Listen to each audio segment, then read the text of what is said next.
pouvez les apporter en avant et sinon, on pense à eux pendant qu'on prie pour eux. Bien, on a vu dans la semaine dernière comment la nation de Syrie a tombé dans les mains des rebelles.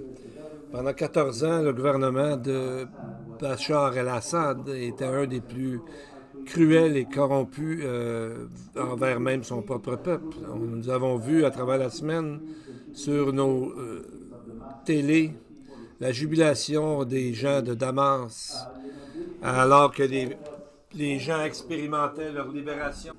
Et on peut voir que ça a été un gros problème pour l'Iran, alors que dans le fond, c'est eux autres qui pourvoyaient les armes pour Hamas et le Hezbollah. Et c'est aussi un grand coup pour les Russes qui ont toujours eu une présence forte dans ce pays avec aux côtés des navires et des avions qui avaient des bases là-bas. Pour ce qui est d'Israël, on dirait bien qu'ils ne font pas confiance à ces rebelles parce que depuis la fin du régime de Bachar el-Assad, la défense d'Israël a envoyé à peu près 500 frappes, surtout pour enlever les endroits où il y avait des armes, parce qu'ils ont peur que ça tombe dans les mains de ce nouveau gouvernement. Il faut se rappeler que le chef de cette armée de rebelles est un ancien soldat de Al-Qaïda qui avait sur lui, sur sa tête, une rançon de 10 millions de dollars. Et on voit que dans les dernières choses, c'est qu'est-ce que signifie la chute de la Syrie. C'est pas exactement clair parfois dans certaines choses, étant donné que c'est pas très clair tout ce qu'ils disent, mais les accords d'Abraham qui ont été faits il y a presque 4 ans maintenant par le président Trump à l'époque, il promet de le ramener sur la table encore. Et la semaine, il y a 2 mois, le premier ministre Benjamin Netanyahou, parlant à l'Organisation des Nations Unies, a parlé de la bénédiction des accords d'Abraham. Et nous savons que ce traité a été interrompu par la guerre avec Hamas en octobre. Alors Israël et les États-Unis veulent remettre à nouveau en force ce traité. Et certaines nations musulmanes ont déjà signé, comme le Maroc, le Soudan, Bahreïn, les Émirats arabes unis.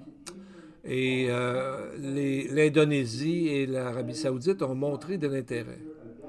Et pourquoi l'Indonésie est important, c'est que c'est le pays qui a la plus grande population musulmane dans le monde.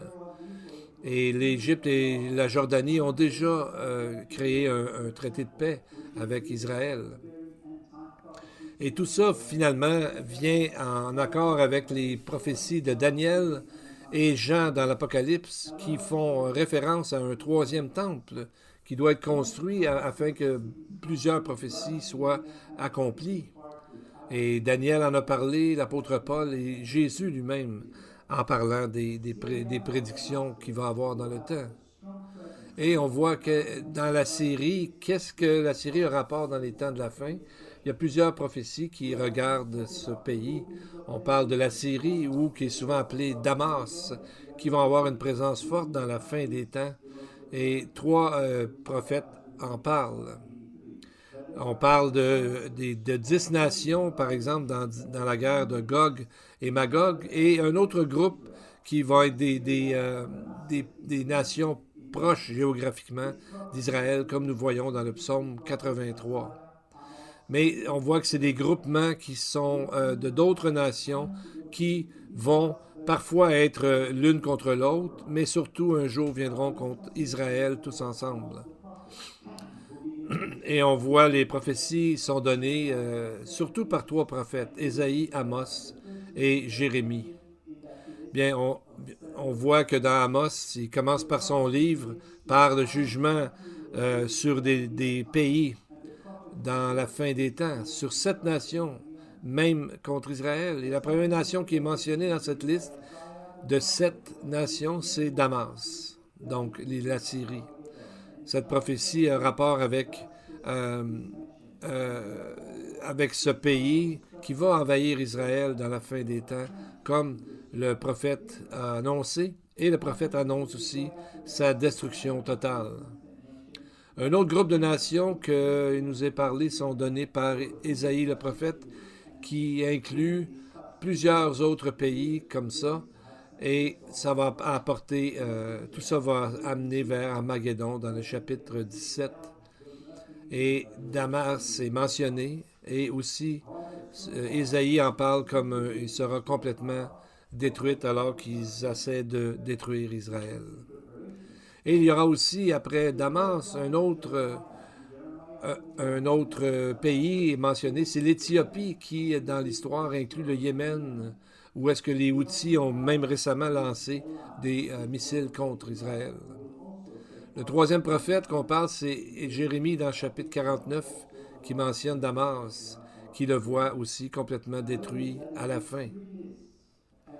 Et notez que dans ces trois listes, et aussi dans le psaume 83, deux nations reviennent toujours dans ces quatre listes. C'est les Philistins ou la bande de Gaza, et qui correspond à Moab, et les Philistins correspondent à Gaza, et la Cisjordanie.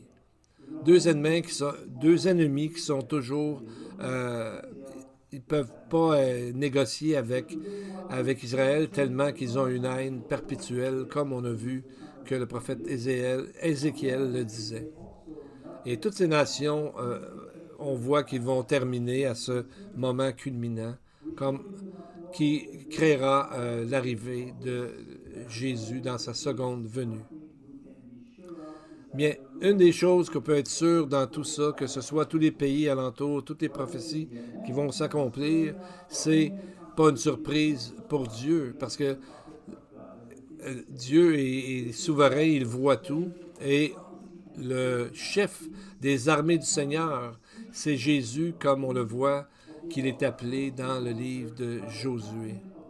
Donc, ces prophéties devraient nous amener à nous croyant la paix et la confiance, parce que Dieu est souverain sur tout ce qui se passe.